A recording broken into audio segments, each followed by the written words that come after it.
Est-ce que la colère de François Bayrou, qui est exprimée, qui réunit un bureau politique aujourd'hui, est-ce qu'elle est justifiée, cette colère? Alors, je peux vous dire qu'elle pose un gros problème à Emmanuel Macron, et c'est pas la première fois. Vous vous souvenez, le jour où François Bayrou a annoncé son soutien à Emmanuel Macron, déjà ce jour-là, il l'avait retoqué sur la question de la colonisation, puis ça a continué avec l'utilisation des ordonnances. Là, il n'est pas content, François Bayrou, mais pour une raison extrêmement simple, il considère que quand il a rejoint Emmanuel Macron était à 17-18 dans les sondages, et que grâce à lui, il a fini à 24. Donc, il se sent propriétaire, disons, d'un cinquième, d'un quart des voix d'Emmanuel Macron, donc il veut un quart des investitures. Ça se passe évidemment pas comme ça, surtout quand on a dit au début qu'on ne voulait pas d'accord d'appareil. Donc qu'est-ce qui se passe? Il demande 120 circonscriptions, il en a obtenu 60, dont 35 gagnables, mais ça ne vous a pas échappé qu'il en reste 130 ou 140 à distribuer et qu'il espère en avoir plus. Ce qui n'est pas dit dans cette histoire, c'est qu'il y a une petite question d'argent, parce que vous touchez de l'argent quand vous êtes un parti politique et que vous avez des députés élus, mais vous en touchez aussi au nombre de voix quand vous êtes battu. Donc plus vous avez de candidats, plus vous avez de voix, plus vous avez de voix, plus vous avez d'argent. Alors Laurent, vous l'avez dit, il reste entre 130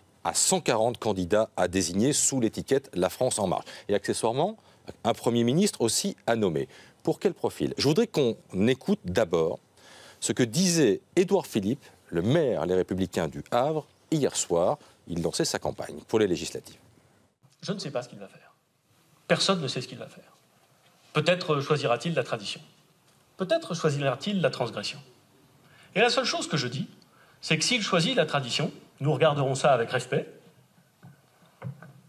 mais avec distance. Si il transgressait, alors là, il faudrait voir. Édouard Philippe qui fait partie des possibles à Matignon. Qu'est-ce qu'il veut dire? Alors, il faut décrypter. La tradition, c'est quoi? Le président de la République choisit un Premier ministre issu du groupe majoritaire à l'Assemblée, En Marche. C'est la tradition. La transgression, ce serait d'aller choisir un Premier ministre qui n'est pas de ce groupe, donc du côté de la droite, quelqu'un qui incarnerait le renouveau, de centre-droit, qui serait Macron-compatible, proche des jupéistes par exemple. C'est exactement son profil. Et là, tout à coup, lui qui ne veut pas y aller tout seul, pourrait y aller avec beaucoup d'autres qui attendent l'arme au pied. Comment on fait pour les déclencher? On commence par nommer un Premier ministre de centre-droit. C'est le premier signal. Il reste 135 à 140 circonscriptions, on vient de le dire. Eh bien, certaines pourraient leur être réservées ou être protégées. Donc, tout va se jouer sur une chose: la nomination du Premier ministre. Et c'est pour cette raison-là que dans l'entourage d'Emmanuel Macron, certains réfléchissent à l'idée d'avancer cette nomination à dimanche, contrairement à ce que disait Arnaud Leroy, pour aller le plus vite possible, puisque la date limite, c'est quoi? C'est mercredi.